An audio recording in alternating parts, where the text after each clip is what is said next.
Apenas me había jubilado cuando mi nuera entró y dijo: «Ya decidí que voy a vender tu coche.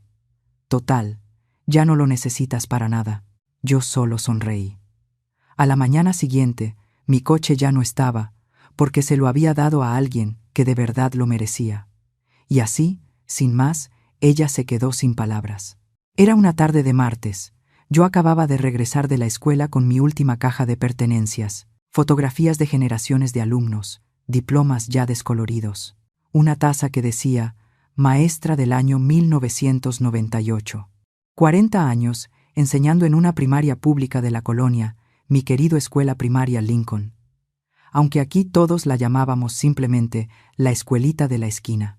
40 años de levantarme a las 5 de la mañana. 40 años limpiando narices escurridas, curando rodillas raspadas y enseñando a leer a niños que llegaban sin siquiera saber escribir su propio nombre. Y ahora, a mis 67 años, por fin había llegado mi jubilación. Estaba organizando mis documentos de pensión sobre la mesa del comedor cuando escuché la puerta abrirse sin que nadie tocara.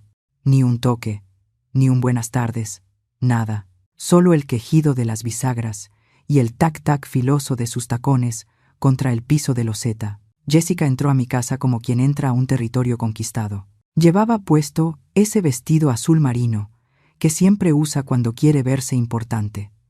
El cabello recogido en un chongo tan apretado que parecía jalarle la piel, y esa mirada fría que aprendí a reconocer durante los últimos 3 años, esa mirada calculadora, medidora, que evalúa qué puede sacar de cada situación. No me saludó, solo se plantó frente a mí, con los brazos cruzados y una rodilla ligeramente adelantada, como si yo fuera una empleada esperando instrucciones. Juana dijo, usando mi nombre de pila, sin el respeto que cualquier nuera debería tener. He tomado una decisión importante. Voy a vender tu coche. Ya no lo necesitas para nada.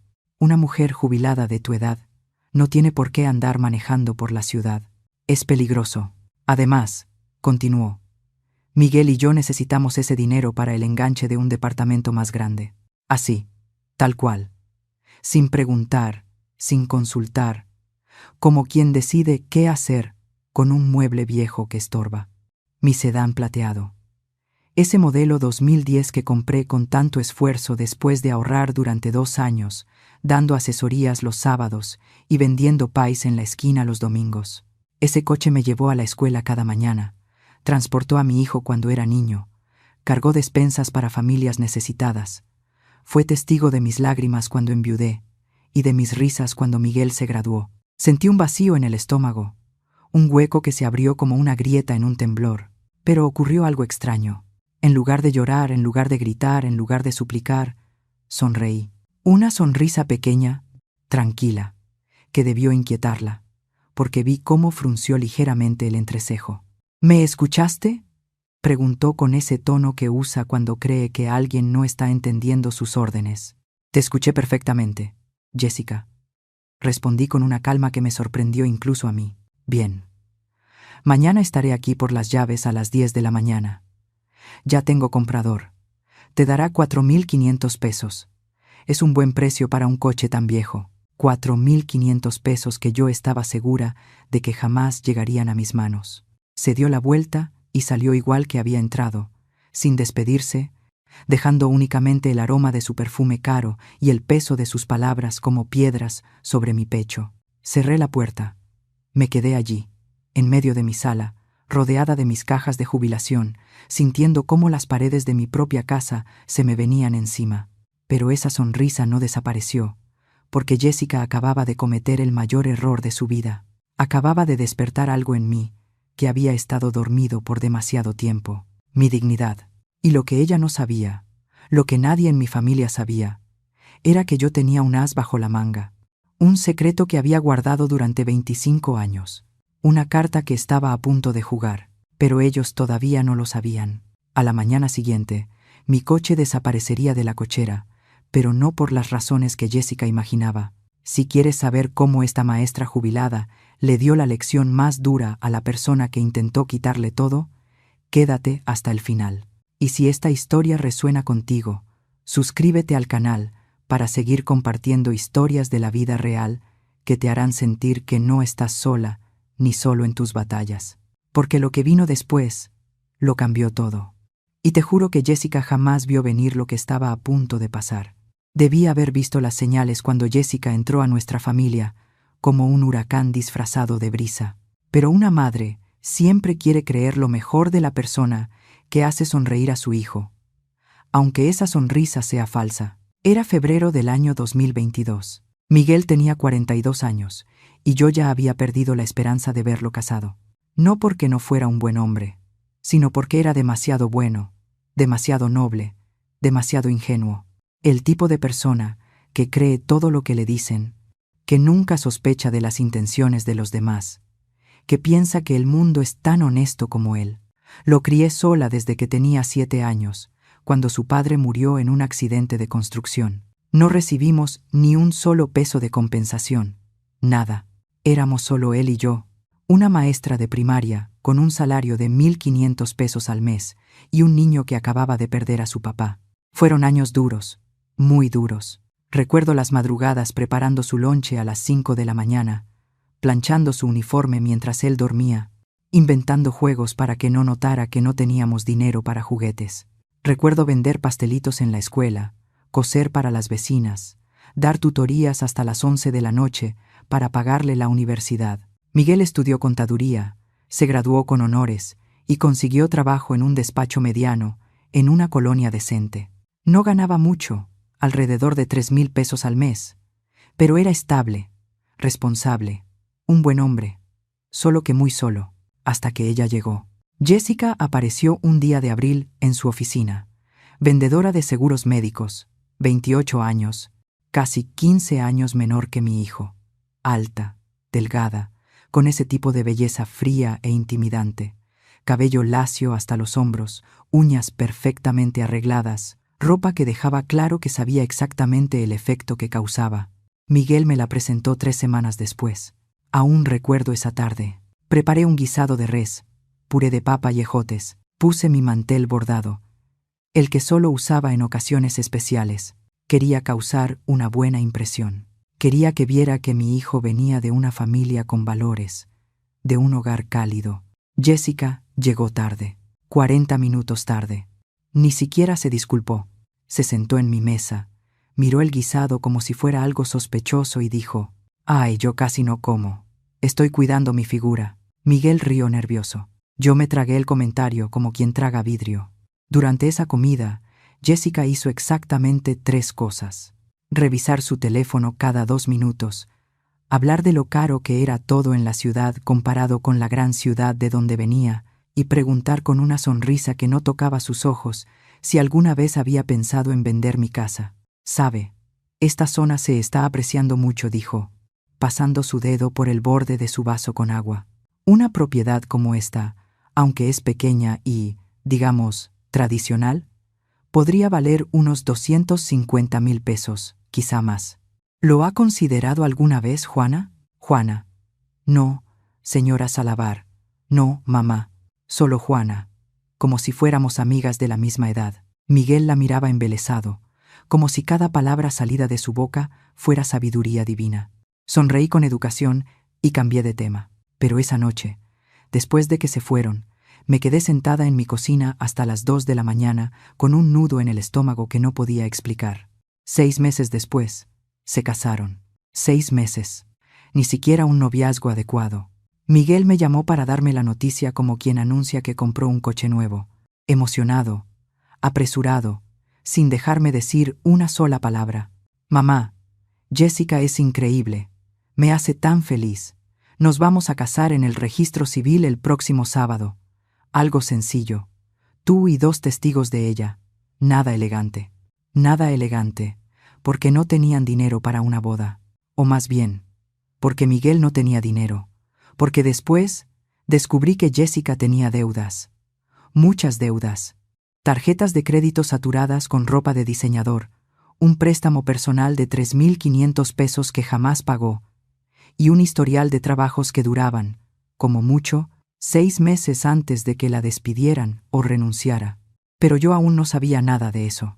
El día de la boda, llevé un cheesecake hecho en casa. Jessica ni lo probó.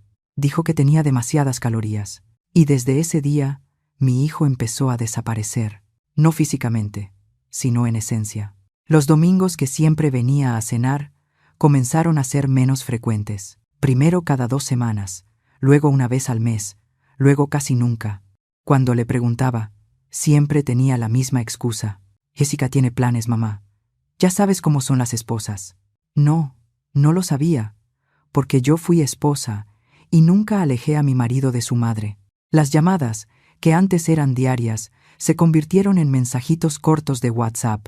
Ocupado, mamá. Te llamo luego. Pero nunca llamaba. Y cuando por fin los visité en su departamento rentado de 2 recámaras en una colonia de clase media, sentí a Jessica midiendo cada minuto de mi presencia, como quien cuenta los segundos para que un invitado indeseado se vaya.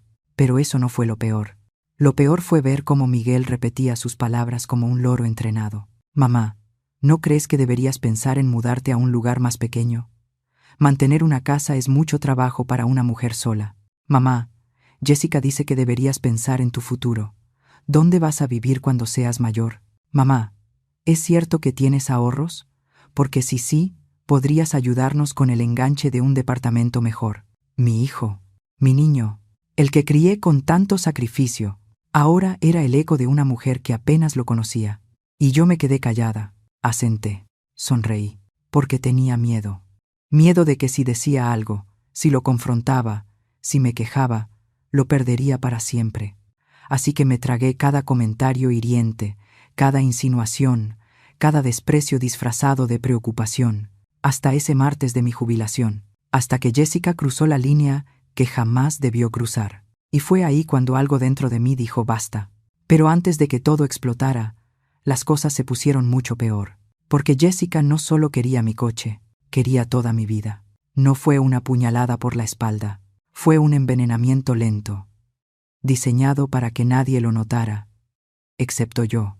Los 2 años siguientes a su boda fueron como ver el agua erosionar una piedra gota a gota, día tras día, hasta que un día despiertas y ya no queda nada sólido donde sostenerse. Todo empezó con los préstamos. El primer préstamo fue 6 meses después de la boda. Una llamada de Miguel, con la voz cargada de vergüenza.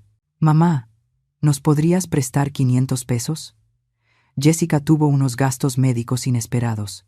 El próximo mes te los pagamos. Te lo prometo.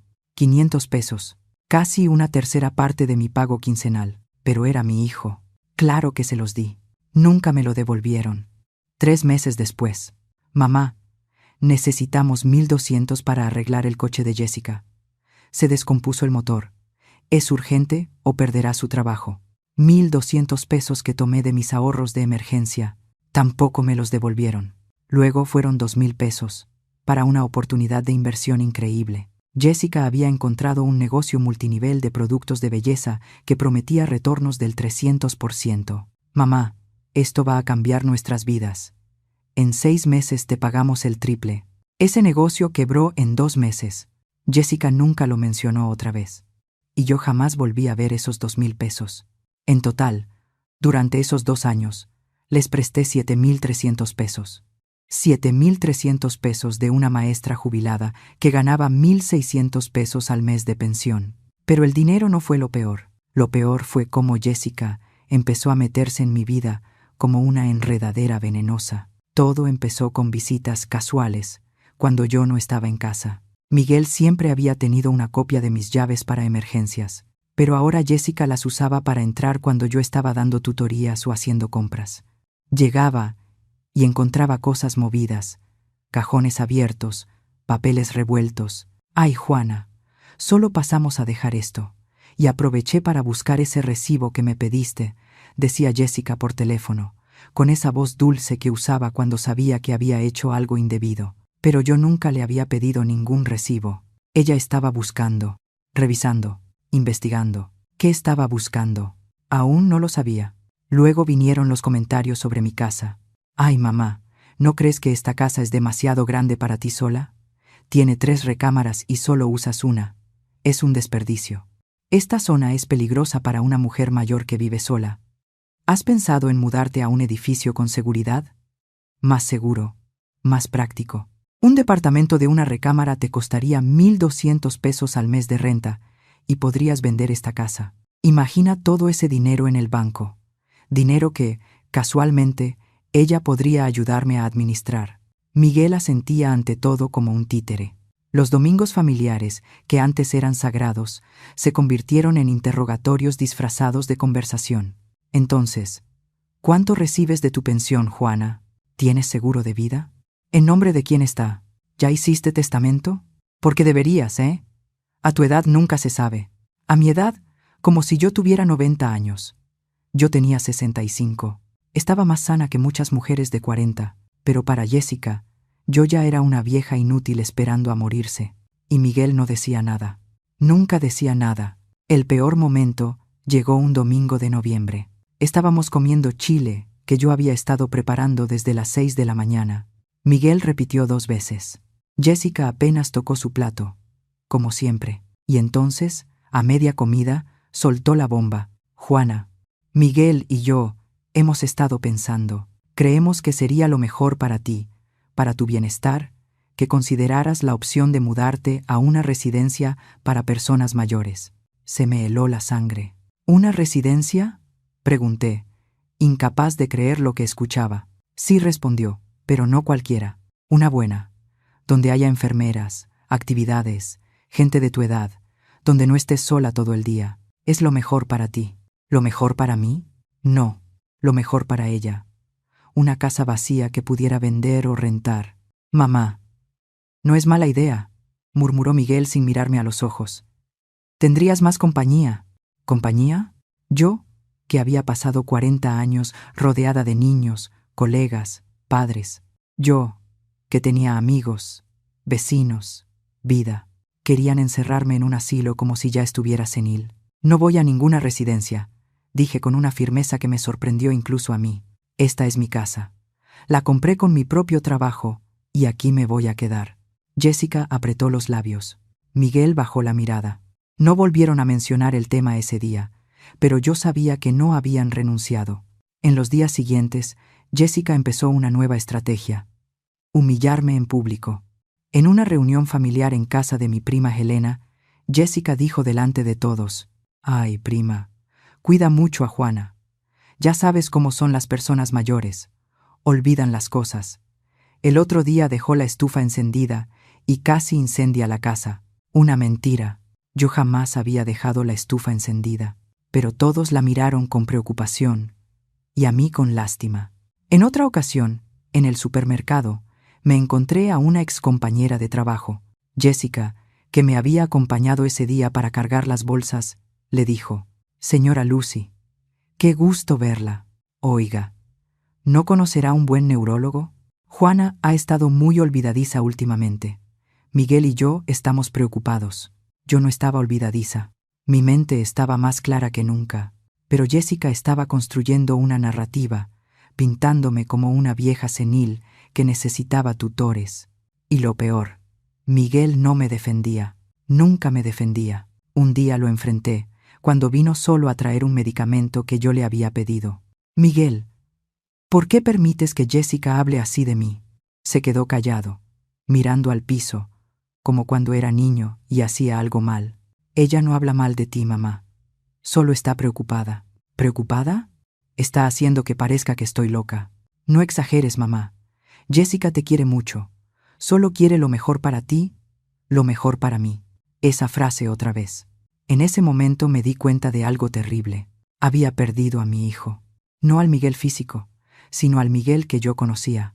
El niño noble, el joven agradecido, el buen hombre. Ese Miguel había sido reemplazado por un extraño que repetía las palabras de su esposa como si fueran verdades absolutas. Esa noche lloré. Lloré como no había llorado desde la muerte de mi esposo. Porque perder a un hijo por la muerte es doloroso, pero perderlo mientras sigue vivo es insoportable. Y cuando pensé que ya no podía doler más, llegó el día de mi jubilación. El día en que Jessica decidió que mi coche ya no era mío. Ese fue el día en que algo dentro de mí murió. Y algo nuevo, algo más fuerte, nació. Había un secreto que yo había guardado durante 25 años, esperando el momento correcto para revelarlo. Ese momento estaba a punto de llegar. Pero para entender por qué ese secreto era tan importante, necesito llevarte 25 años atrás, a 1999, el año en que conocí al señor Stephen Morgan. El señor Morgan vivía en la casa de al lado, una casita de un solo piso, con un jardincito al frente, pintada de amarillo pálido, con una bugambilia morada trepando por toda la fachada. Había sido viudo por 10 años, sin hijos, sin familia cercana, solo él, sus recuerdos y sus rosales. Tenía 73 años cuando nos conocimos. Yo tenía 42 y acababa de enviudar. Nos hicimos amigos por casualidad. Una tarde lo vi batallando con unas bolsas del mandado mientras intentaba abrir su puerta. Fui a ayudarlo. Él me invitó a tomar un café. Acepté. Esa taza de café se convirtió en un ritual. Cada sábado por la tarde, después de hacer mis compras, pasaba por su casa. El señor Morgan preparaba café con canela y azúcar morena. Yo llevaba pan dulce de la panadería de la esquina. Nos sentábamos en su pequeña sala llena de fotografías en blanco y negro y hablábamos de todo: la vida, la muerte, Dios, la soledad. Me confesó cosas que nunca le había dicho a nadie. Cuánto extrañaba a su esposa, Esperanza. Cómo dolía despertarse cada mañana en una cama vacía. Cómo el silencio de una casa sin voces es el sonido más pesado del mundo. Y yo le conté mis miedos. Miedo de no poder criar a Miguel sola. Miedo de envejecer sin compañía. Miedo de que mi vida se redujera solo a trabajar y sobrevivir. El señor Morgan me escuchaba con esos ojos sabios que solo tienen las personas que han vivido mucho y han sufrido más. Juana, me dijo una vez, la vida nos quita mucho, pero si pones atención también te da señales de quién merece tu confianza y quién no. Siempre guarda un as bajo la manga, siempre. No entendí esa frase hasta años después. Con el tiempo, el señor Morgan empezó a necesitar más ayuda. Cosas pequeñas al principio. Que le recogiera su medicina de la farmacia, acompañarlo al doctor, hacerle el mandado cuando llovía fuerte. Yo lo hacía con gusto, sin esperar nada a cambio, porque me recordaba a mi propio padre, que murió cuando yo tenía 23 años. Pero el señor Morgan no solo tenía la casa amarilla donde vivíamos, tenía otra propiedad, una que había comprado en los años 70, cuando un pueblito tranquilo cerca de aquí todavía era barato y apacible. Un terreno grande, con una casa de 2 pisos, un jardín con árboles frutales y un garaje para 3 coches. La compró pensando en retirarse ahí con su esposa, pero Esperanza murió antes de que pudieran mudarse, y él nunca tuvo el corazón para ir solo. Rentaba esa propiedad por unos cuantos cientos al mes, lo suficiente para complementar su pensión. Los años pasaron. El señor Morgan cumplió 80, luego 83, luego 85. Su salud empeoró. Diabetes, presión alta, las rodillas destruidas por la artritis. Yo iba todos los días, cocinaba para él, le daba su medicina, lo bañaba cuando ya no podía solo. Lo acompañaba al hospital en cada emergencia. Miguel, que tenía 17 años entonces, también lo ayudaba. Le cortaba el pasto, arreglaba cosas, le leía el periódico cuando el señor Morgan ya no podía ver bien. Ese muchacho tuyo tiene un corazón de oro, Juana me decía. Lo criaste bien, muy bien. En 2009, el señor Morgan sufrió un infarto. Sobrevivió, pero quedó muy débil. Una tarde de octubre me llamó a su casa. Estaba sentado en su sillón favorito, el de piel café que rechinaba cada vez que se movía. Tenía un sobre manila en las manos. Siéntate, Juana. Me senté frente a él, con el corazón apretado. Sabía que algo importante venía. Tengo 90 años. Ya no me queda mucho tiempo. Los doctores me dieron 6 meses, tal vez menos. Se me llenaron los ojos de lágrimas. Yo había llegado a quererlo como a un padre. Quiero que sepas algo, continuó. Tengo 2 sobrinos, hijos de mi hermano que murió hace 20 años. Viven en otro estado. ¿Sabes cuántas veces me han visitado en estos últimos 10 años? Negué con la cabeza. Ninguna. 0. Me llaman una vez al año, en Navidad, solo para cumplir. Nada más. Abrió el sobre y sacó unos papeles. Esta es la escritura de mi propiedad en el pueblito de descanso. Vale como 400,000 pesos, según la última evaluación. También tengo ahorros, 45,000 pesos en el banco. Me quedé helada. Señor Morgan, ¿por qué me está diciendo esto? Porque quiero que sea tuyo. Todo. La casa, el dinero. Tú has sido la única familia de verdad que he tenido en estos años. Tú y Miguel. No puedo aceptar eso, dije de inmediato. ¿Y sus sobrinos? Mis sobrinos me dejaron morir solo. Tú me diste dignidad en mis últimos años. Ya está decidido. Fui con el abogado la semana pasada. Todo está a tu nombre. Legal, firmado, sellado. Lloré. Lloré tanto que me dolía el pecho. Pero quiero pedirte algo, continuó el señor Morgan. No se lo digas a nadie. A nadie. Ni siquiera a Miguel. Todavía no. Espera. Observa. La vida te mostrará quién merece saberlo y quién no. ¿Por qué? Porque el dinero cambia a la gente, Juana. Saca lo peor de ellos. Tú eres buena. Demasiado buena. Y la gente buena es presa fácil de los buitres. Así que guárdalo como un as bajo la manga. Y cuando llegue el momento en que alguien te trate como basura, cuando alguien piense que no tienes nada, cuando alguien intente quitarte tu dignidad, entonces lo sacas y les demuestras que siempre fuiste más fuerte de lo que creían. El señor Morgan murió 3 meses después, en enero de 2010. Sus 2 sobrinos aparecieron en el funeral, vestidos de traje, preguntando por la herencia. El abogado les informó que todo se le había dejado a Juana Salavar. A mí, casi me demandan. Dijeron que yo lo había manipulado, que era una interesada, que seguramente lo había chantajeado. Pero todos los papeles estaban en regla. El señor Morgan incluso había dejado una carta explicando sus razones. El juez desechó el caso. Los sobrinos desaparecieron. Nunca volví a saber de ellos. Y yo hice exactamente lo que el señor Morgan me pidió. Guardé el secreto. No se lo conté a nadie. Ni a mi familia, ni a mis amigas más cercanas, a nadie. Tuve la casa rentada. Fui subiendo la renta con los años. Ahora generaba más de 1,000 pesos al mes, que iban directo a una cuenta bancaria separada de la que nadie sabía. Durante 15 años, ese dinero creció. Lo invertí con cuidado. Terminé de pagar la hipoteca de mi casa. Ahorré. Esperé. Esperé para ver quién me quería por quien soy, no por lo que tengo. Miguel pasó la prueba durante años. Fue un buen hijo. Agradecido. Cariñoso. Hasta que llegó Jessica. Y entonces vi a mi hijo transformarse en un extraño que me veía como una fuente de recursos, como una propiedad que había que gestionar, como una carga que había que quitar del camino. El señor Morgan tenía razón. El dinero saca lo peor de la gente. Y yo tenía el as perfecto bajo la manga, un as que estaba a punto de mostrar. Porque cuando Jessica entró a mi casa ese martes exigiendo las llaves de mi coche, cuando me trató como a una vieja inútil, cuando pensó que podía quitarme lo poco que me quedaba, tomó la decisión más estúpida de su vida, porque no sabía con quién se estaba metiendo. Y yo estaba lista para demostrarlo. Mi jubilación debería haber sido una celebración. Se convirtió en mi funeral en vida. Había sido exactamente una semana antes del incidente del coche, un viernes por la tarde. Miguel me había llamado esa mañana, con esa voz forzada y alegre, que usaba cuando Jessica le dictaba qué decir. Mamá, queremos celebrar tu jubilación. Jessica está organizando una comida especial en nuestro departamento este domingo a las 2. No llegues tarde. Debí haber sospechado, pero una parte de mí, esa parte tonta que aún tenía esperanza, pensó que quizá, solo quizá, mi hijo recordaba quién era yo, lo que significaba para él. Qué ingenua fui. Ese domingo me arreglé con cuidado. Me puse mi vestido azul cielo, el que Miguel me había regalado hacía 3 años por mi cumpleaños. Me apliqué un labial rosa suave. Me peiné el cabello canoso, que ahora llevaba corto, a la altura de los hombros.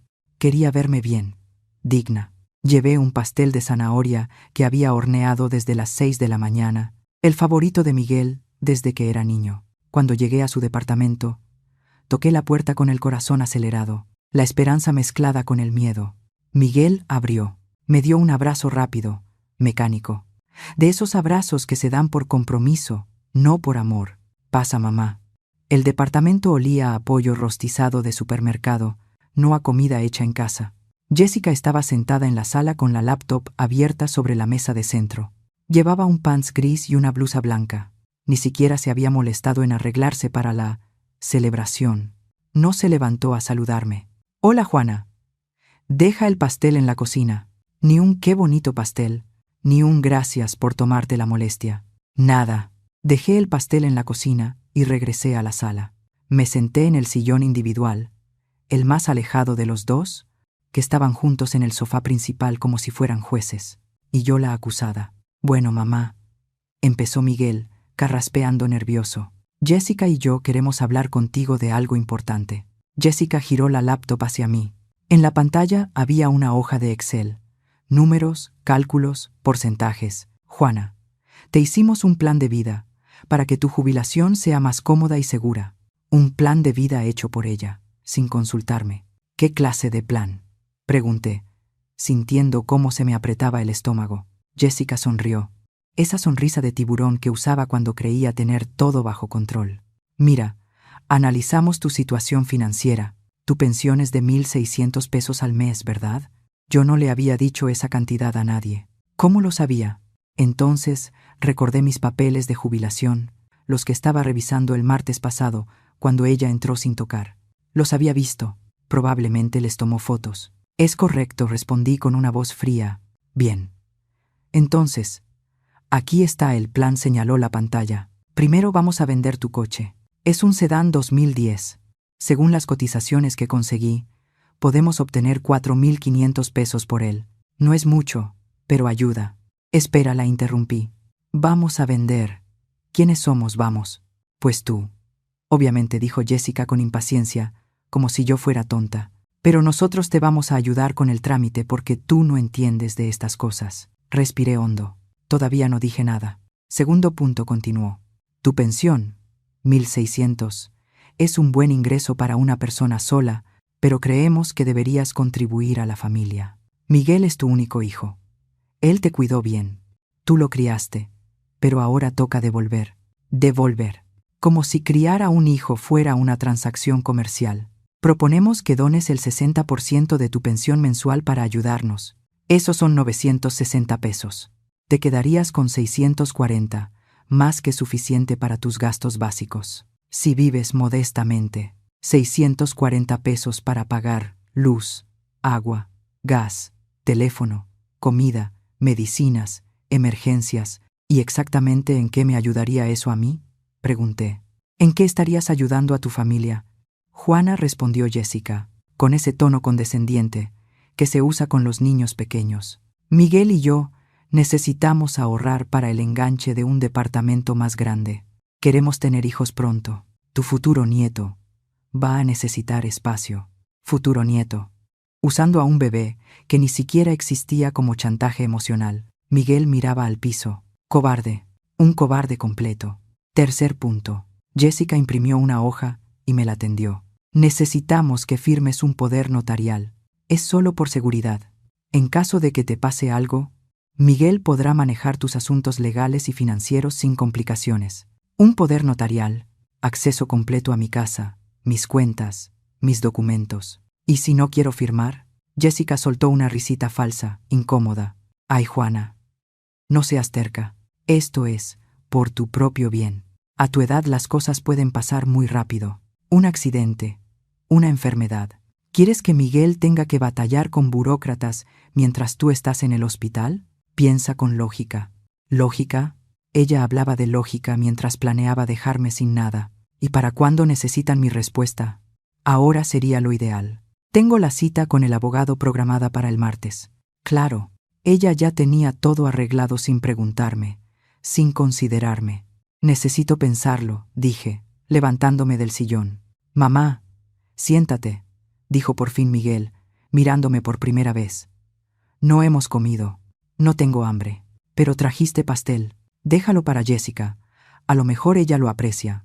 Tomé mi bolso y caminé hacia la puerta. Juana, estás siendo muy infantil, gritó Jessica a mis espaldas. Solo queremos ayudarte. No me volteé, no respondí. Bajé las escaleras del edificio con las piernas temblándome. Llegué a mi coche. Me senté detrás del volante y allí mismo, en ese estacionamiento, con el motor apagado y las ventanas cerradas, me rompí. Lloré como no había llorado en años. Sollozos profundos que salían desde el estómago. Lágrimas que empaparon mi vestido azul cielo, el que Miguel me había regalado cuando todavía era mi hijo. No se trataba del dinero. Nunca se trató del dinero. Era porque mi hijo, mi único hijo, El niño que crié sola, al que abracé tantas noches cuando lloraba extrañando a su padre, el mismo que en cada cumpleaños me decía: «Eres la mejor mamá del mundo». Ese hijo ahora me veía como una carga, como una fuente de recursos, como algo que administrar, no como una madre, sino como un pasivo. Manejé de regreso a casa, sin recordar siquiera el camino. Entré a mi sala vacía, me senté en mi sillón, y me quedé allí, a oscuras, mirando las fotografías de la pared. Miguel a los 5 años, con su uniforme de primaria. Miguel a los 15, en su graduación de secundaria. Miguel a los 24, el día que recibió su título de contador. En todas esas fotos yo estaba a su lado, sonriendo, orgullosa. ¿En qué momento me convertí en su enemiga? Tomé el celular, casi marco, casi cedí, casi les dije: «Está bien, quédenselo todo, firmo lo que quieran, solo no me abandonen». Pero entonces mi mirada cayó sobre la foto del señor Morgan que tenía en mi pequeño altar, junto a la Virgen de Guadalupe, y la foto de mi esposo. El señor Morgan me miraba con esos ojos sabios, y recordé sus palabras: «Los buitres solo respetan a quienes vuelan más alto que ellos». Dejé el teléfono, fui al closet.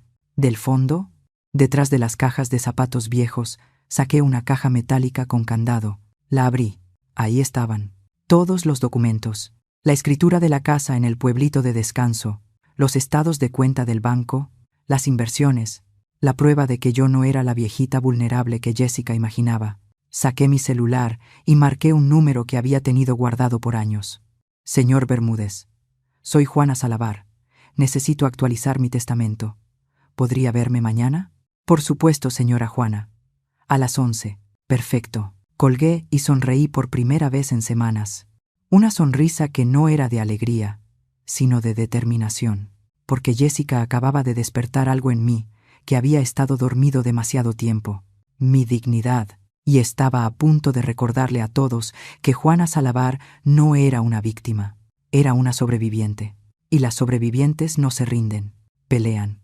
Esa noche lloré todas las lágrimas que había contenido en 40 años de ser fuerte. Eran las 3 de la mañana, no podía dormir.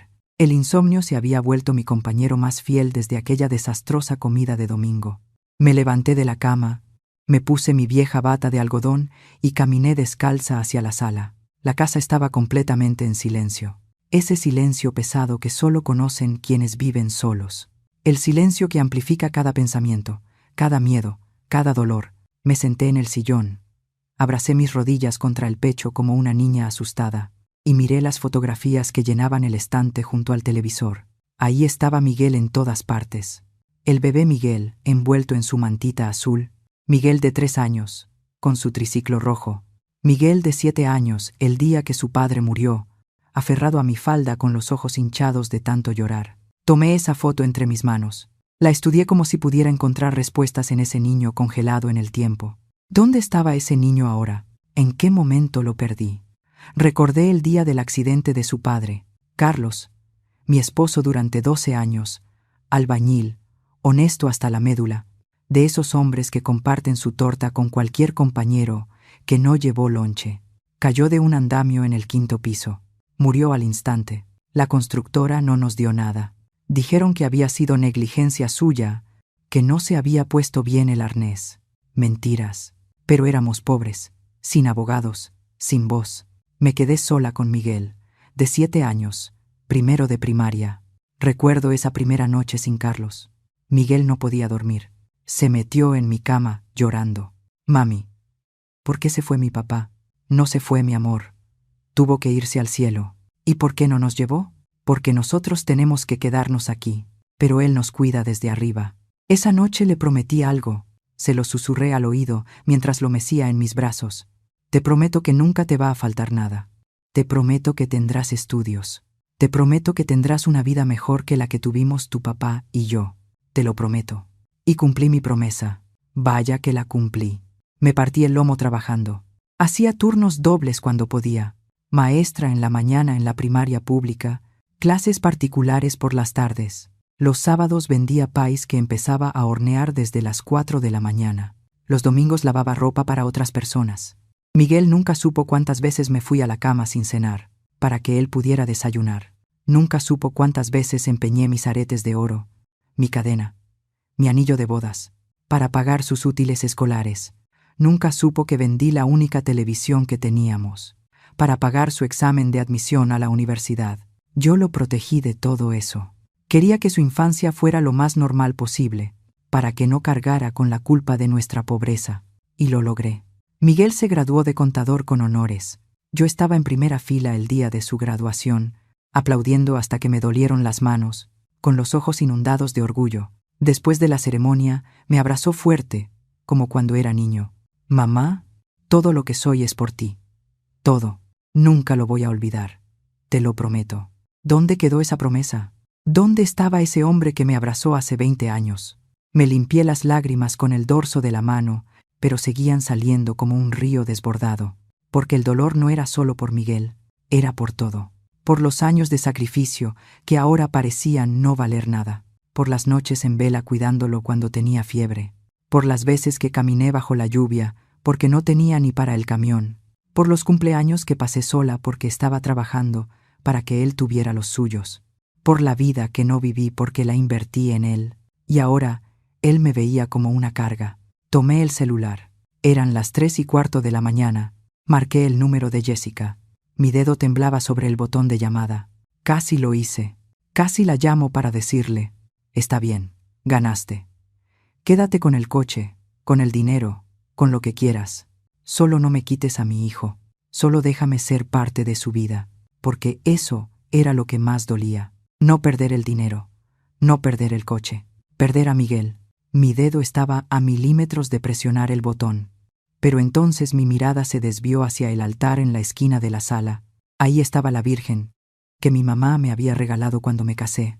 La vela titilante proyectaba sombras sobre las fotografías.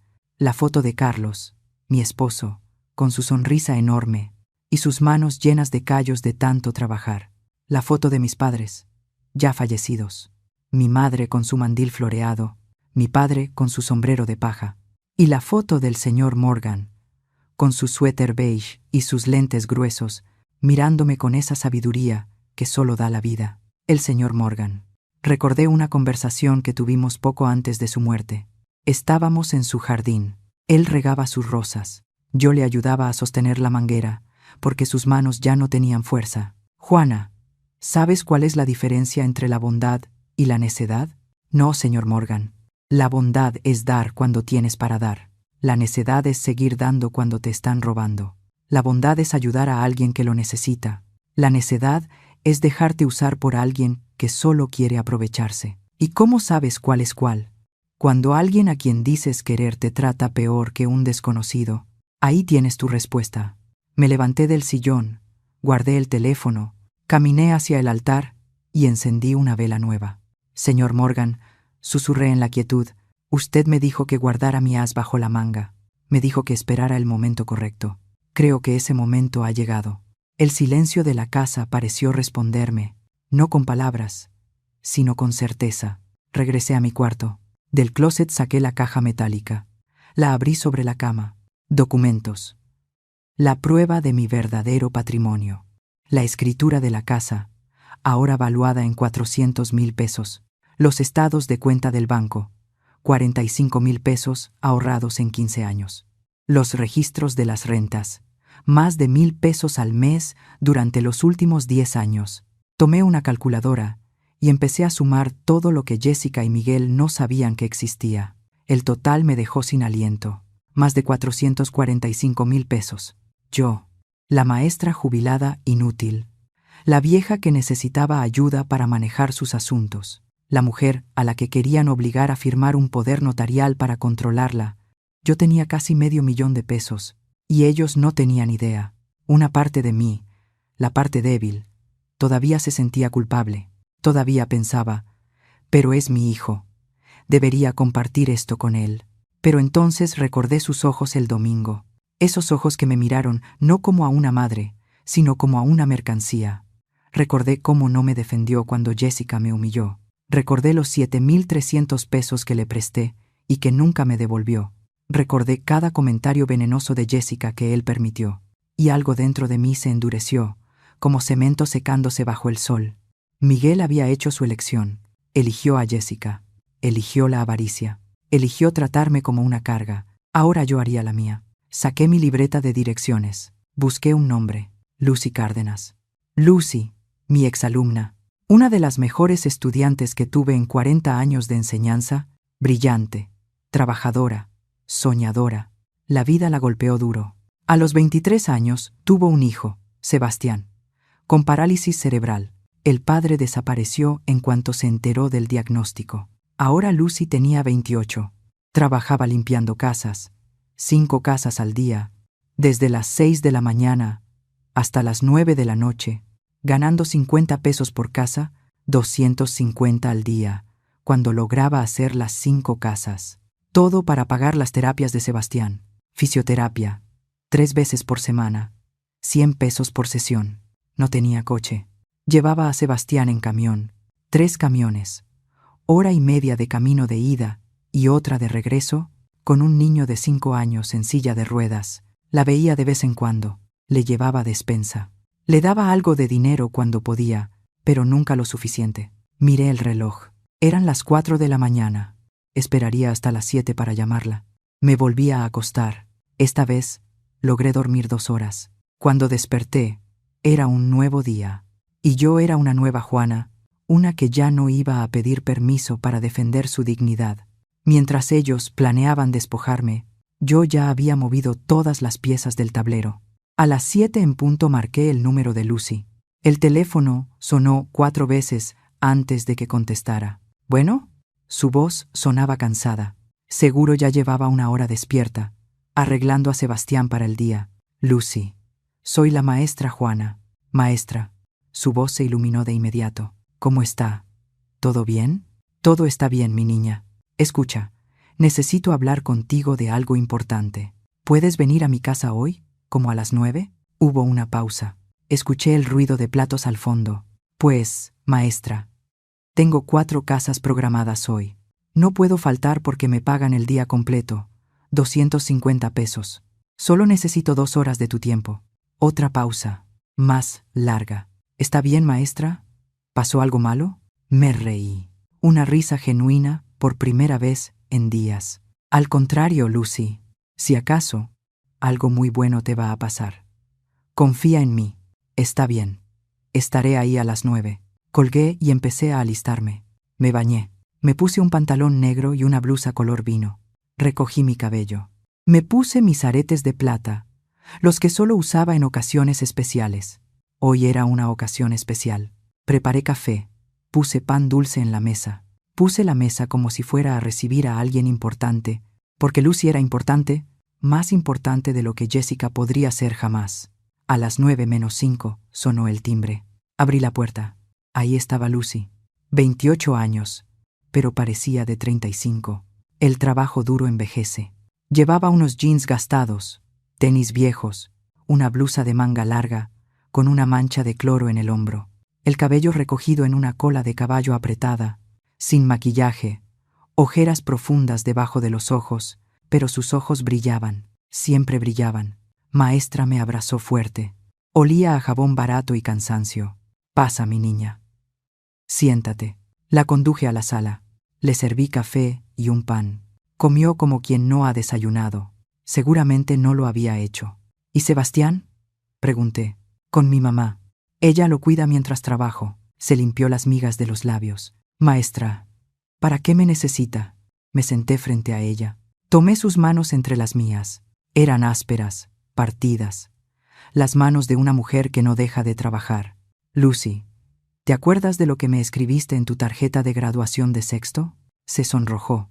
Maestra, eso fue hace 17 años. Yo sí me acuerdo. Me pusiste. Maestra Juana, usted me enseñó que ser pobre no significa ser menos, que con trabajo y educación puedo llegar a donde yo quiera. Algún día voy a ser doctora y voy a ayudar a niños como yo. Y todo será gracias a usted. Los ojos de Lucy se llenaron de lágrimas. No me hice doctora. Susurró. Lo siento, maestra. La decepcioné. No me decepcionaste. La vida te puso obstáculos que nadie debería enfrentar sola. Pero sigues luchando. Y sigues siendo esa niña brillante que nunca se rinde. y eso vale más que 1000 títulos universitarios. Se secó las lágrimas con el dorso de la mano. ¿Qué puedo hacer por usted, maestra? Respiré hondo. Era importante. Tenía que decirlo bien. Necesito que vengas conmigo a hacer unos trámites hoy. Y después de eso, quiero darte algo. ¿Darme algo? Maestra, no puedo aceptar nada. Usted ya hace demasiado por mí. Es mi coche. Se quedó helada. Me miró como si no hubiera entendido. ¿Qué? Mi Sedan plateado 2010. Quiero dártelo. Hoy. Ahora. Para ti.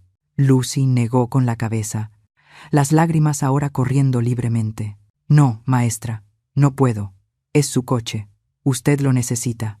Tú lo necesitas más. Llevas a Sebastián en 3 camiones para sus terapias. Son 4 horas de trayecto todos los días. Con mi coche podrías hacerlo en 40 minutos. Podrías trabajar en más casas, ganar más, darle mejores terapias a tu hijo. Pero, maestra, mi voz se volvió firme. Escúchame bien. Durante 40 años fui maestra. Enseñé a cientos de niños. La mayoría se olvidó de mí. Algunos se acuerdan en diciembre, me mandan un mensajito de Navidad, y ya. Pero tú siempre has estado. Cuando me dio neumonía hace 3 años, venías día de por medio a traerme sopa. Cuando cumplí 65, fuiste la única exalumna que me trajo un pastel. Cada 10 de mayo me mandas flores por el Día del Maestro, aunque yo sé que a veces ni tienes dinero para tus propios gastos. Ella sollozaba ya. Es porque usted fue la única que creyó en mí, maestra. Cuando todos decían que yo era una niña tonta de barrio pobre, usted me dijo que era inteligente. Usted me consiguió la beca para la secundaria. Usted me dio libros. Usted me enseñó que yo valía algo. Y ahora yo quiero que este coche te enseñe algo más. Que en este mundo todavía hay gente que da sin esperar nada a cambio. Que la gratitud sin condiciones todavía existe. Que tu valor no depende de lo que tienes, sino de quién eres. La abracé mientras ella lloraba en mi hombro. 30 minutos después, estábamos en la oficina de tránsito. El trámite fue sorprendentemente rápido. 300 pesos. Los pagué sin pestañear. En 2 horas, el coche estaba legalmente a nombre de Lucy Cárdenas. Le entregué las llaves. Las tomó con las manos temblorosas. Maestra, no sé cómo agradecerle. Ya me lo agradeciste con años de cariño genuino. Eso es más de lo que mi propia familia me ha dado. Salimos del edificio. El sedán estaba estacionado afuera, brillando bajo el sol del mediodía. Lucy caminó alrededor, tocando el cofre como si no fuera real. «Es mío», susurró. «De verdad, es mío». «Es tuyo».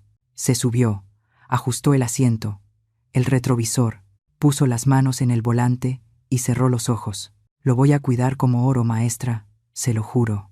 Y cada vez que lo maneje, voy a pensar en usted. Solo prométeme una cosa, lo que sea. Cuando Sebastián sea mayor, cuando estés mejor, cuando la vida vuelva a sonreírte, pásalo adelante. Ayuda a alguien que lo necesite, como yo te ayudé a ti, como tú me ayudaste a cuidarme cuando estuve enferma. El amor se multiplica cuando se comparte. Lo prometo, maestra, lo prometo». Se fue manejando despacio, con cuidado. La vi alejarse y sentí algo que no había sentido en meses. Paz. Regresé caminando a mi casa. Eran las 12:30. A las 2 de la tarde sonó el timbre.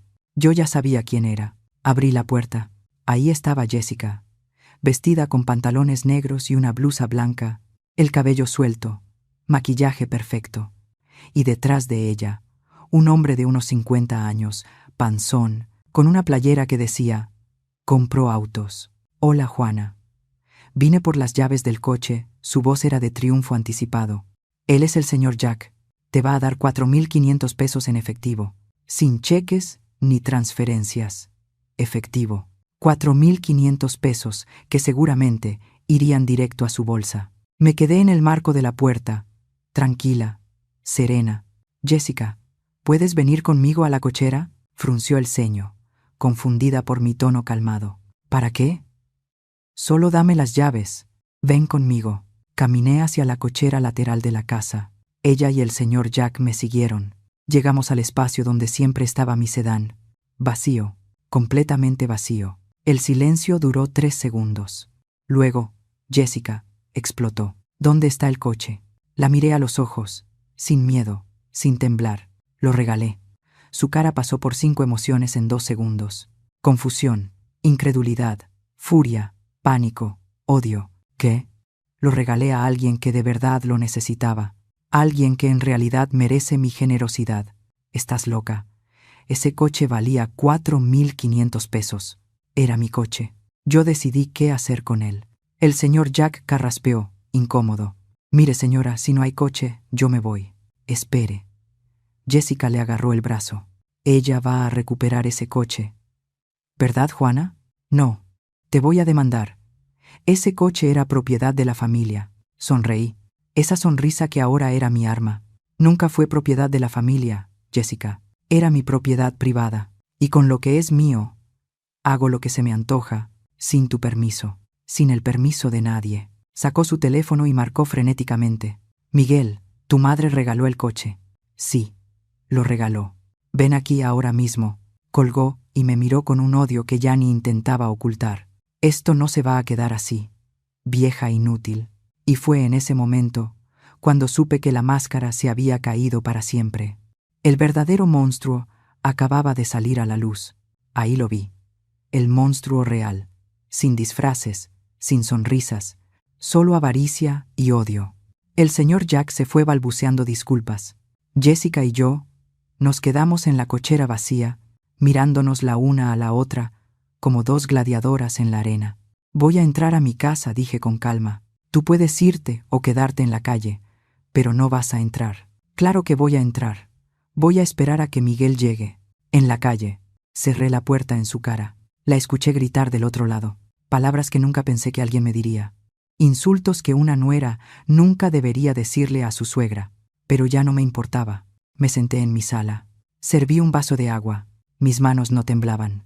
Mi corazón latía parejo. Era extraño. Después de meses de miedo, de dudas, de querer complacer a todos, ahora solo sentía claridad. 20 minutos después, escuché el coche de Miguel estacionarse afuera, la puerta cerrándose de golpe. Voces agitadas. Jessica, llorando, gritando, explicando. Luego, los golpes en mi puerta. Mamá, abre. Me levanté despacio. Abrí. Miguel estaba alterado, sudoroso. Había salido corriendo del trabajo. Todavía traía el gafete colgado al cuello. Jessica estaba detrás de él.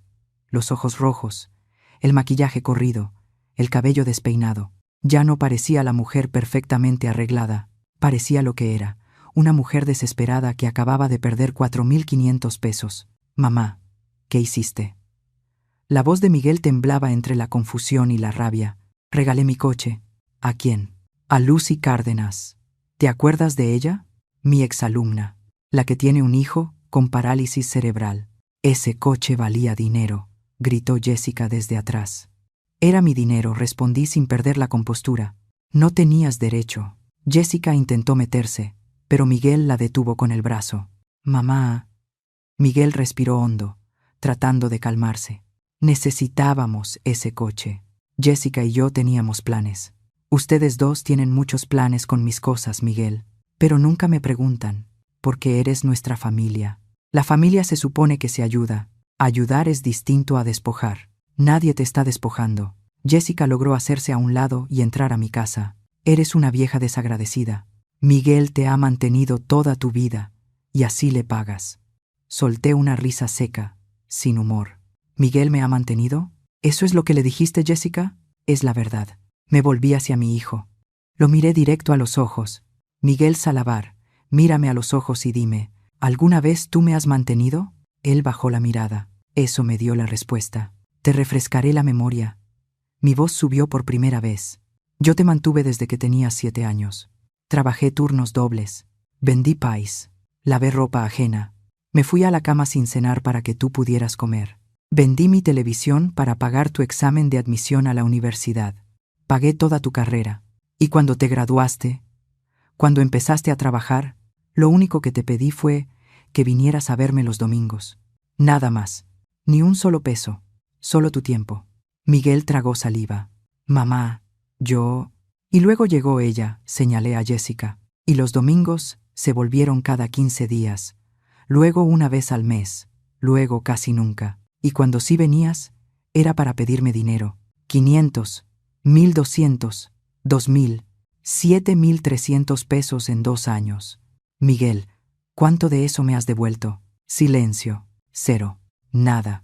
Y aún así nunca te lo eché en cara, porque eras mi hijo, porque pensé que lo necesitabas. Lo necesitábamos, gritó Jessica. Cállate, le dije con una frialdad que la hizo retroceder. Tú no eres parte de esta conversación. Esto es entre mi hijo y yo. Soy su esposa. Eres una sanguijuela, Jessica. Se me fue encima. Miguel la detuvo justo a tiempo. Suéltame. Esta vieja necesita que alguien le diga la verdad. Mis verdades, me acerqué a ella sin miedo. ¿Quieres verdades, Jessica? Te voy a dar verdades. Sé que cuando Miguel te conoció, tenías 3,500 pesos de deudas de tarjeta de crédito. Sé que te corrieron de 3 trabajos en 2 años. Sé que el negocio de belleza, en el que puse 2,000 pesos de mis ahorros, era una pirámide que tú sabías que iba a fracasar. ¿Cómo? Su cara se puso pálida. Porque no soy la viejita idiota que crees.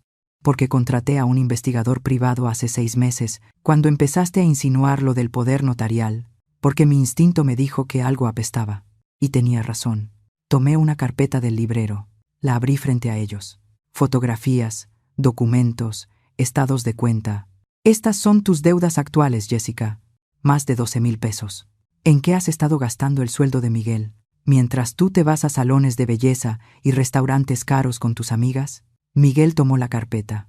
Las manos le temblaban al pasar las hojas. Jessica, ¿esto es real? Yo puedo explicar. ¿Y esto? Miguel señaló otra foto. ¿Quién es este hombre?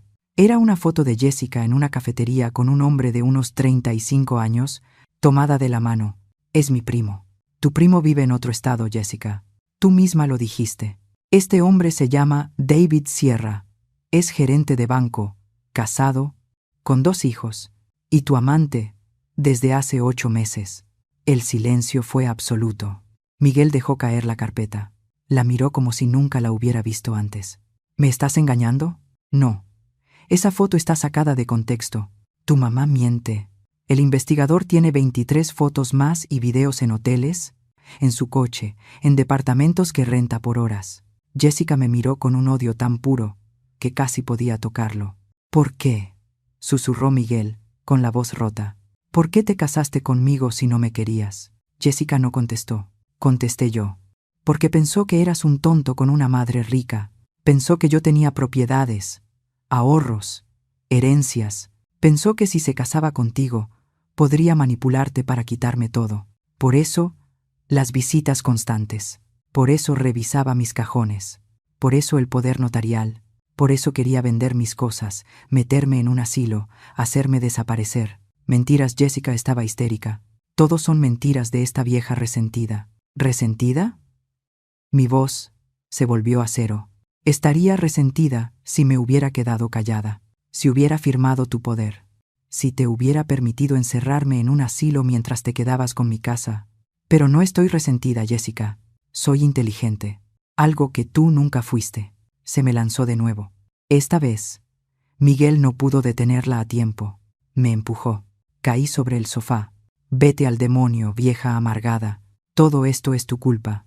Si no fueras tan egoísta, si nos hubieras dado lo que te pedimos, nada de esto estaría pasando. Miguel la agarró de los brazos y la jaló hacia atrás. Lárgate de aquí. Lárgate de la casa de mi mamá. Suéltame. Dije que te largues. Literalmente la arrastró hasta la puerta. Ella gritaba, lloraba, pateaba. Miguel, no me hagas esto. Te amo. Ella te está mintiendo. Quiere separarnos. La sacó a la calle y cerró la puerta.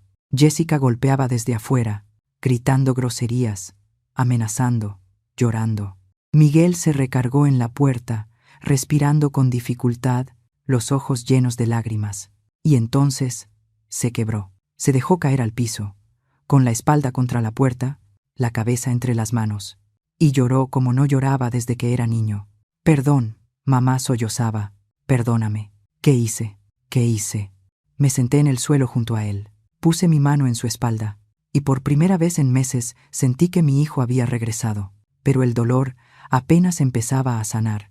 Y las revelaciones aún no terminaban. Fue entonces cuando saqué el sobre Manila que había estado esperando años. Miguel seguía en el piso, llorando con la cara entre las manos. Afuera, Jessica había dejado de gritar. Escuché su coche encenderse, las llantas rechinar contra el pavimento, mientras se alejaba. Me puse de pie despacio. Las rodillas protestaron. 67 años. Pesan mucho cuando se carga tanto dolor. Miguel, levántate. Ven a la mesa. Me miró con los ojos hinchados y rojos. Parecía un niño perdido. Mamá, arruiné todo, todo. Levántate. Obedeció como un autómata. Se sentó en la silla del comedor, encorvado, derrotado. Yo me senté frente a él. Puse el sobre manila sobre la mesa, ese sobre amarillento que había guardado en mi closet durante años. El que contenía mi verdad, mi secreto, mi as bajo la manga. Antes de hablar de tu matrimonio, de Jessica, de lo que vas a hacer ahora, necesito mostrarte algo. ¿Qué es eso? ¿Tu herencia o lo que iba a ser tu herencia? Frunció el ceño, confundido. Abrí el sobre. Saqué los documentos uno por uno, colocándolos frente a él como cartas de póker sobre la mesa.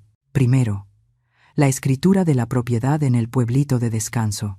Miguel la tomó, la leyó. Los ojos se le abrieron como platos. Esto es una casa de 2 pisos con jardín, media hectárea, en un fraccionamiento privado, valuada en 400,000 pesos. ¿De quién es? Mía. El papel le temblaba en las manos. ¿Desde cuándo? Desde 2010. Hace 15 años. ¿15 años?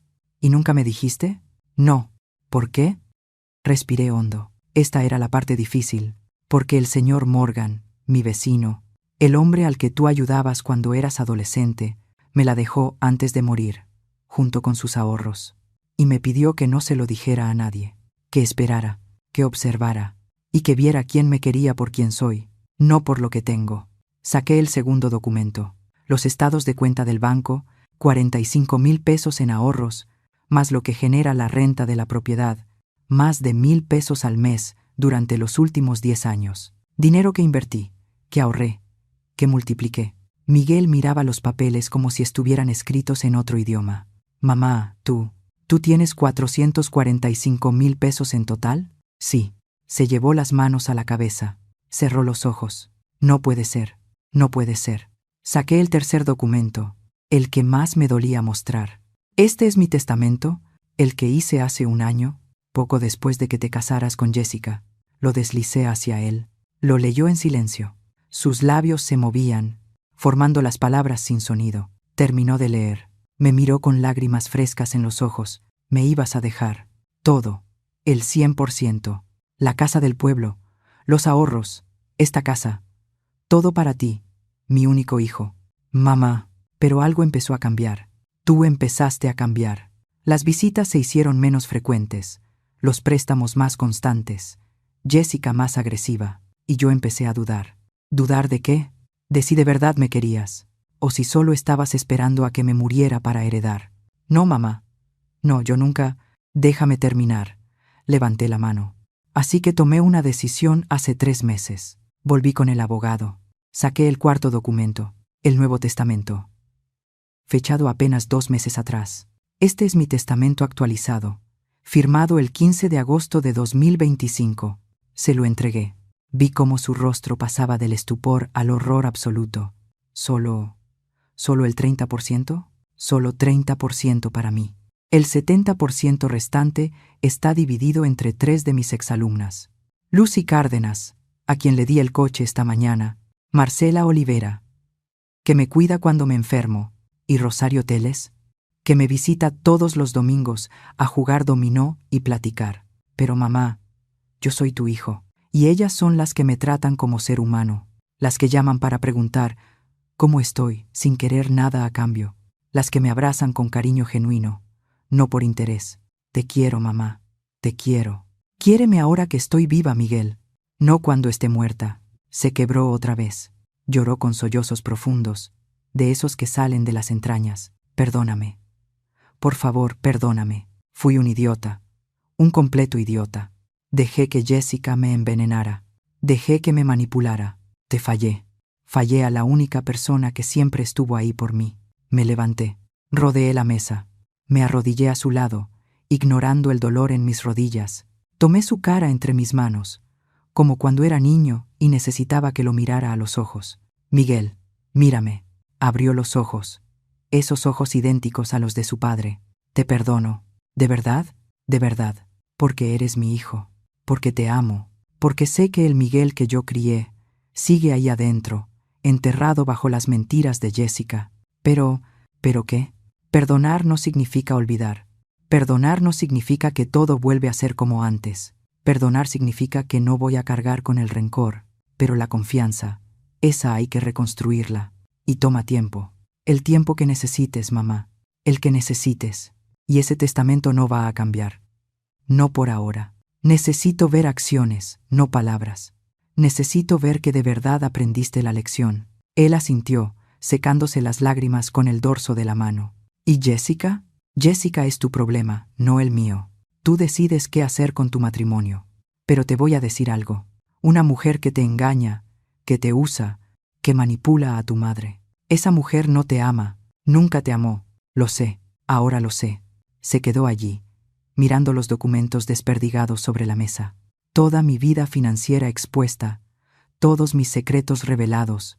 Durante años pensé que eras una maestra pobre, apenas sobreviviendo con tu pensión, dijo al fin, con la voz hueca. Y resulta que eres millonaria.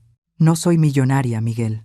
Soy una mujer que aprendió a ser precavida, que aprendió que el dinero te da opciones, pero no te da amor, que aprendió que a veces tienes que guardar secretos para protegerte de tu propia familia, de cualquiera que te vea como un recurso, no como una persona. Un largo silencio. Solo el tic-tac del reloj de pared. ¿Qué hago ahora, mamá? Ahora te vas a tu casa. Vas a pensar bien las cosas. Vas a decidir si quieres seguir con Jessica o no. Y vas a empezar a construir tu propia vida sin depender de mí, sin esperar mi dinero. Solo tú. ¿Me vas a dejar verte? Cuando quieras, pero con reglas. Me llamas antes de venir. No traes a Jessica, a menos que yo lo autorice, lo cual no va a pasar pronto. ¿Y vienes porque quieres verme? No porque necesites algo. Lo acepto. Lo que sea. Él se levantó. Yo también. Nos abrazamos. Un abrazo largo, fuerte, de esos que dicen todo lo que las palabras no pueden. Te quiero, mamá. De verdad te quiero. Y yo a ti, mi niño. Siempre. Se fue con los hombros caídos, derrotado pero despierto. Vi su coche alejarse por la ventana. Me senté en mi sillón favorito. Silencio. Mi casa vacía, callada. Por primera vez en años, ese silencio no se sintió pesado. Se sintió como paz. Tomé el teléfono y llamé a Lucy. Maestra, ¿cómo está el coche? Maestra, no tiene idea. Sebastián está tan feliz que lloró de alegría. Hicimos el viaje a la terapia en 35 minutos. ¿35? Antes nos tomaba 3 horas. Sonreí. Una sonrisa cálida, genuina. Me alegra tanto, mi niña. Maestra, ¿está bien? Se oye diferente. Estoy perfecta, Lucy. Por primera vez en mucho tiempo. Estoy perfecta. Colgué. Miré hacia el altar. El señor Morgan me observaba desde su fotografía. Tenías razón, viejo amigo. Los buitres solo respetan a quienes vuelan más alto que ellos. Y hoy volé. Esa noche dormí 9 horas seguidas. Sin pesadillas, sin insomnio, solo paz. Porque había recuperado algo más valioso que 400,000 pesos. Había recuperado mi dignidad. Y nadie, nunca más, me la iba a quitar. No busqué venganza. Busqué enseñarles lo que nunca aprendieron, el valor del respeto. Pasaron 2 semanas desde ese día. 2 semanas de silencio absoluto por parte de Jessica. 2 semanas de llamadas diarias de Miguel, torpes y nerviosas al principio, luego cada vez más genuinas. Buenos días, mamá. ¿Cómo dormiste? ¿Ya desayunaste? ¿Necesitas que te traiga algo de la tienda? Hoy me acordé que es el aniversario de la muerte de mi papá. Voy a llevar flores al panteón. ¿Quieres venir conmigo? Pequeños gestos. Intentos genuinos de reconectar. Yo respondía con cautela. Con cariño, sí, pero con límites claros. Buenos días, hijo. Estoy bien. Ya desayuné. Gracias. Pero puedes venir a tomar café si quieres. Sí, voy contigo, pero ven solo. Y venía solo. El Miguel que llegaba a mi puerta ya no era el hombre encorvado, manipulado, que repetía las palabras de otra persona. Era alguien más despierto, más consciente, todavía herido, pero luchando por regresar. Una tarde de octubre, llegó con una bolsa del súper. Te traje esas galletas que te gustan y un poco de café. Gracias, hijo. Preparé café. Nos sentamos en la mesa del comedor como antes, como cuando todo era más sencillo. Mamá, tengo que decirte algo. Se me tensó el corazón. Ahí venía. Dime, me voy a divorciar de Jessica. No dije nada, solo esperé. Ya hablé con un abogado. Es un divorcio por culpa. Adulterio comprobado. Tengo las fotos que me diste. Y el investigador consiguió más pruebas. Videos, mensajes, todo. ¿Cómo te sientes? Soltó una risa amarga. ¿Como un idiota? Como el hombre más tonto del planeta. Estuve casado 3 años, con alguien que nunca me quiso, que solo me usó, y yo era feliz creyendo que me amaban. No eres un idiota. Eras ingenuo. Hay diferencia. ¿Cuál? El idiota no aprende. El ingenuo sí. Tomó su café. Las manos le temblaban ligeramente. Jessica intentó contactarme. Me mandó como 100 mensajes llorando, diciendo que todo era mentira, que tú inventaste las fotos, que ese tal David es solo un amigo, que yo soy el amor de su vida. ¿Y qué le dijiste? Nada. La bloqueé de todas partes. Teléfono, WhatsApp, redes, todo. No quiero volver a saber de ella nunca. ¿Y lo aceptó? No. Fue a mi trabajo. Hizo un escándalo, llorando frente a todos mis compañeros, diciendo que la estaba abandonando sin motivo, que mi mamá me lavó el cerebro. Suspiré. Lo siento, hijo. No lo sientas. Ella cavó su propia tumba. Seguridad la escoltó fuera del edificio. Mi jefe me llamó a su oficina. Le expliqué la situación. Fue comprensivo. Pero me dijo que si ella vuelve, tendrá que llamar a la policía. Silencio. También me enteré de más cosas. Continuó Miguel, con la voz cada vez más quebrada. Ese tal David no es el único. Hubo otro antes. Y otro antes de ese. Jessica tiene un patrón. Busca hombres con algo de dinero. Se casa o se va a vivir con ellos. Los exprime hasta dejarlos sin nada. Y luego pasa al siguiente. ¿Cómo supiste? El investigador siguió buscando. Encontró a su exnovio, un contador como yo. Ella le hizo lo mismo. Lo dejó con una deuda de 20,000 pesos. El pobre todavía está pagando las tarjetas que ella usó. Me levanté. Rodeé la mesa. Abracé a mi hijo por detrás. Lo siento tanto, Miguel. Yo también, mamá. Perdón por haberte expuesto a eso. Perdón por haber traído esa víbora a nuestra familia. Ya se acabó. ¿De verdad me perdonas? Ya te lo dije. Te perdono. Pero la confianza toma tiempo. Él asintió contra mi hombro. 3 semanas después, un sábado por la mañana, alguien tocó a mi puerta. Abrí. Jessica. Pero no la Jessica arreglada, perfecta, controlada. Esta era otra mujer.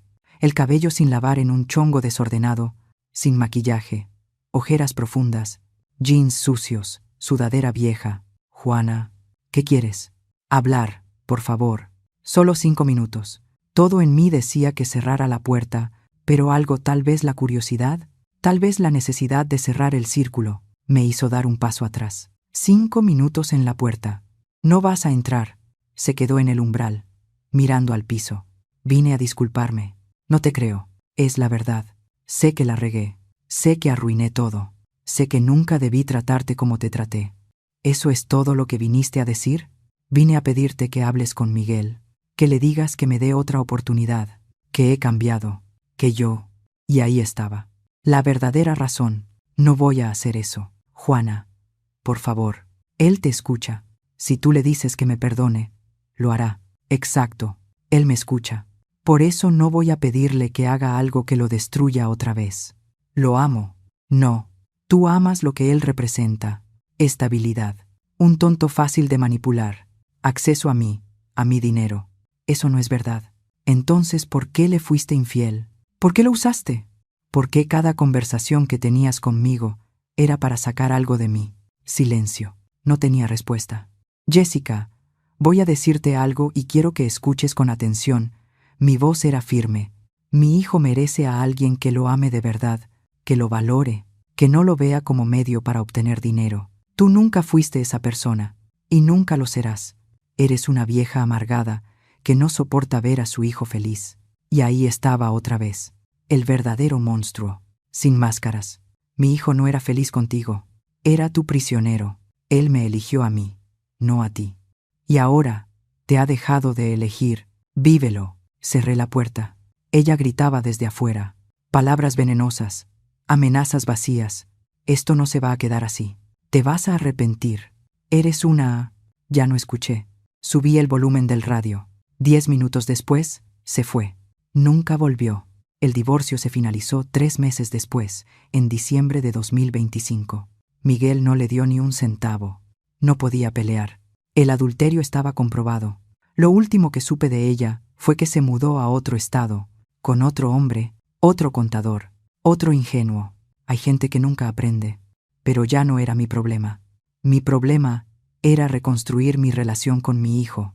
Y poco a poco, visita tras visita, café tras café, empezamos. Miguel volvió a venir cada domingo, solo, sin pedir nada, solo para platicar.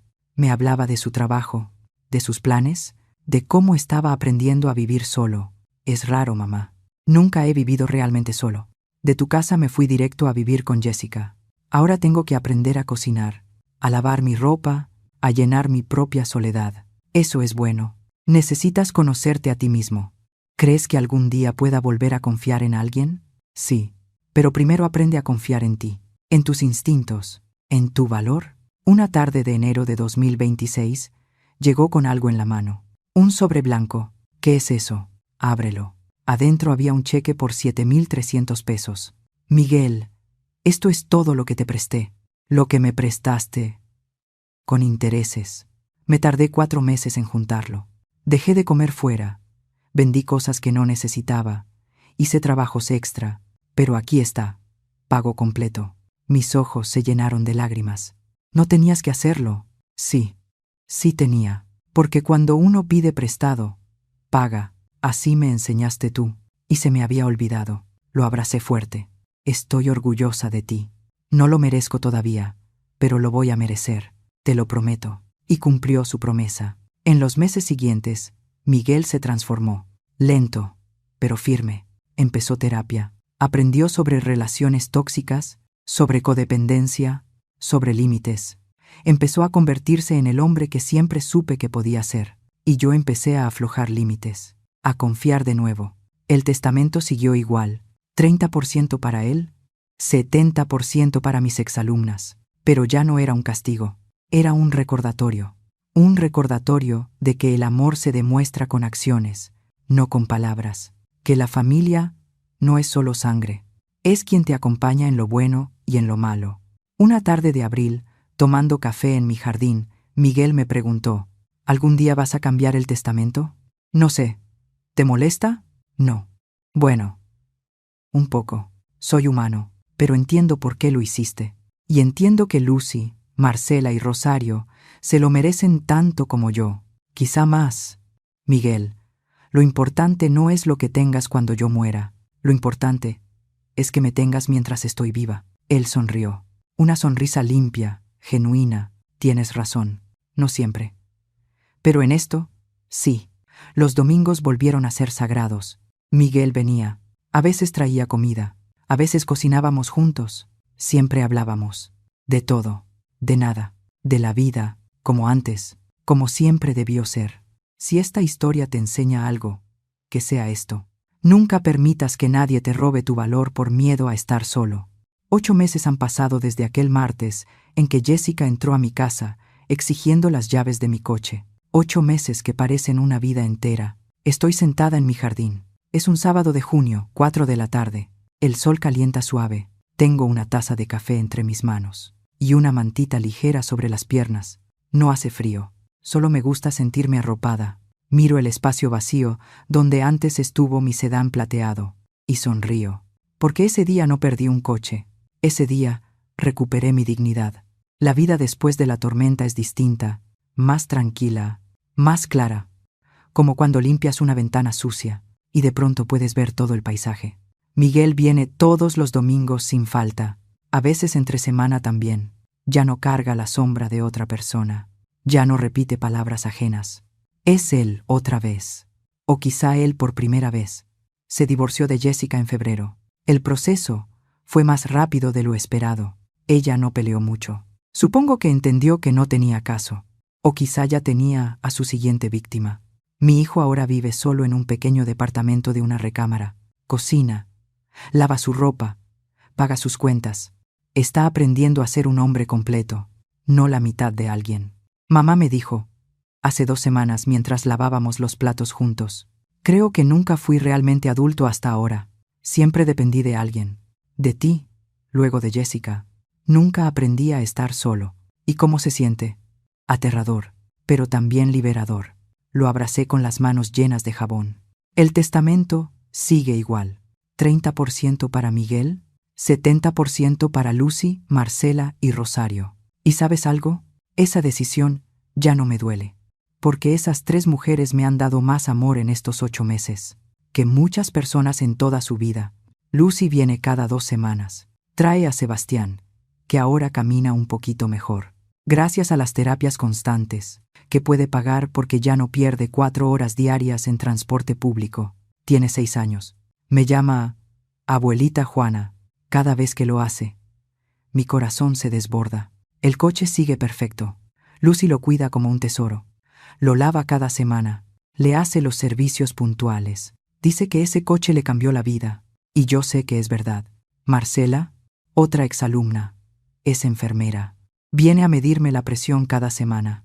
Nunca me cobra. Dice que es lo menos que puede hacer, por la maestra que pagó su uniforme de secundaria, cuando su familia no podía.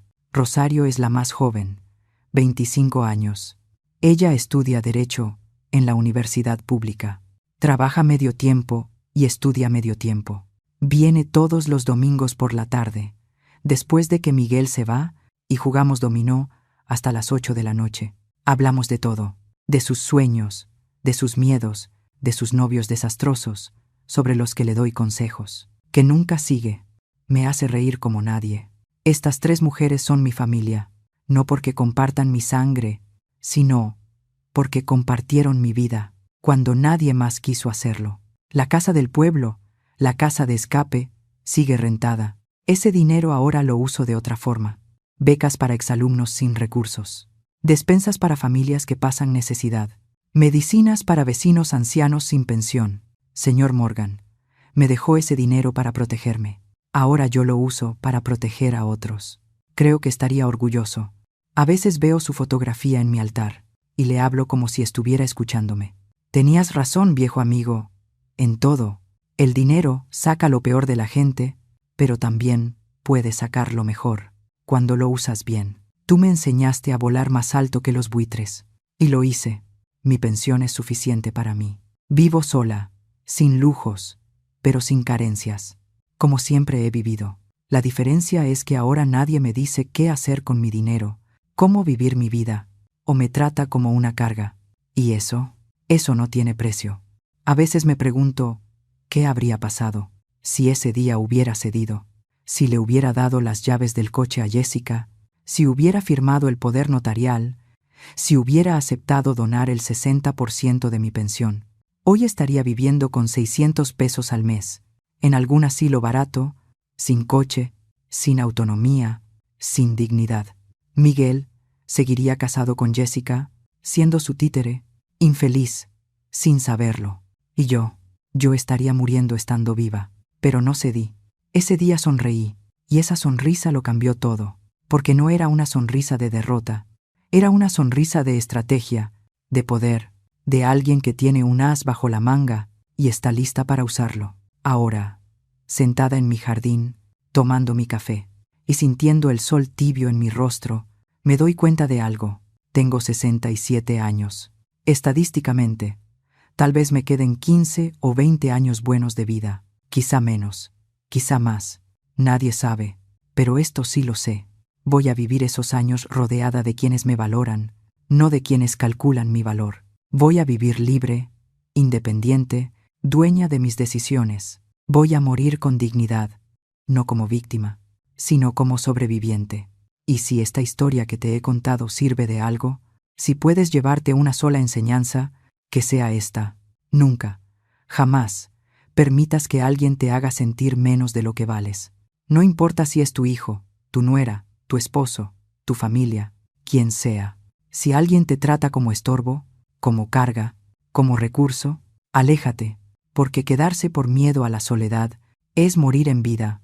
Y créeme, la soledad es mejor compañía que la gente que te desprecia. Aprende a guardar tus haces.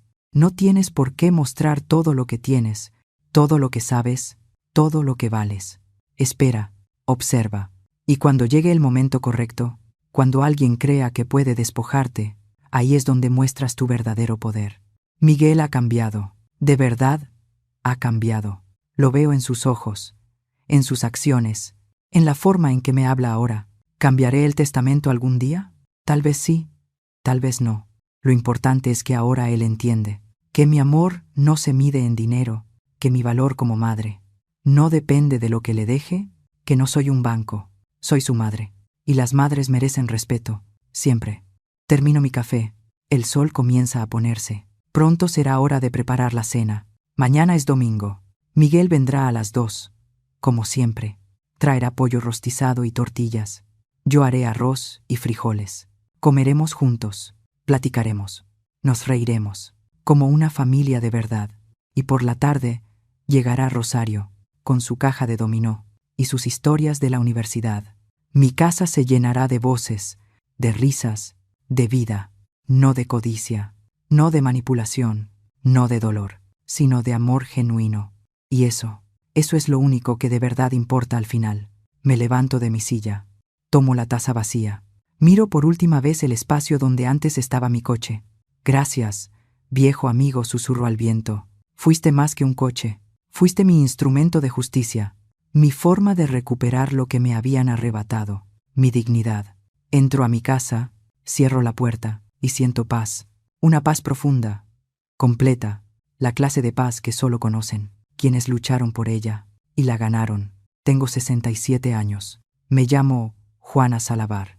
Fui maestra durante 40 años y enseñé a cientos de niños a leer, a sumar, a respetar. Pero la lección más importante que di en mi vida fue la última, la que le enseñé a mi hijo y a su esposa manipuladora, la lección de que la dignidad no se negocia, no se vende, no se regala. La dignidad se defiende, con sonrisas inteligentes, con estrategia, con ases guardados bajo la manga y con el valor de decir, hasta aquí, y ni un paso más. Si mi historia tocó tu corazón, si te hizo recordar algo que viviste o que estás viviendo, te invito a dejar tu comentario aquí abajo. Cuéntame, ¿alguna vez has tenido que defender tu dignidad? ¿Has puesto límites a alguien que creíste amar? No estás sola. No estás solo. Miles de nosotros hemos pasado por lo mismo, y todos merecemos respeto. Si crees que las madres, las abuelas y las mujeres mayores deben ser tratadas con dignidad y no como una carga, dale like a este video y suscríbete para que no te pierdas las próximas historias. Y dime en los comentarios, ¿desde qué país, desde qué ciudad me estás acompañando hoy? Aunque estés del otro lado de la pantalla, quiero que recuerdes algo. No estás sola. No estás solo. Yo estoy contigo. Y tu dignidad vale más que todo el oro del mundo. Nunca lo olvides.